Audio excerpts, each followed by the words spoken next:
Hello বন্ধুরা, সকালে নাস্তা নিয়েছি মৃদু বড়া, দই আর আমি সুজিটা মেখে রেখে দিই 1 ঘন্টার জন্য রেস্টে। এখানে বাদাম আর ছোলার ডালটা হালকা রোস্ট করে নেব। সিদ্ধ করা আলু, জিরে, এখানে কাঁচা লঙ্কা আছে, আদা আছে, কারি পাতা আছে, নুন, চিনি আর দিয়ে দিলাম আমি এখানে বেকিং পাউডার। তো আমি এখানে গোল গোল করে নিচ্ছি। একদম রেডি আমার মৃদু বড়ার সাইজ। তো আমি একে একে ছেড়ে দেবো। তো এখানে আমি উল্টিয়ে দিলাম। এখানে চাটনির জন্য আমি এটা গুঁড়ো করে নেব। এখানে দিয়ে দেবো ধনেপাতা, আদা, কাঁচা লঙ্কা, নুন, চিনি, একটু জল দিয়ে দেবো। পেস্ট করে নিয়েছি, একদম সুন্দর পেস্ট হয়েছে। এখানে ফোড়নের জন্য আমি একটু সাদা তেল দিয়ে দিয়েছি, সর্ষে, শুকনো লঙ্কা, কাঁচা লঙ্কা, কারি পাতা।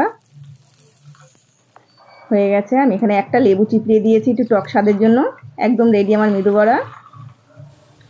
তো কেমন লাগছে ভিডিওটা, আজকে মৃদু বড়ার সকাল সকালের রেসিপিটা অবশ্যই জানাবেন। নমস্কার।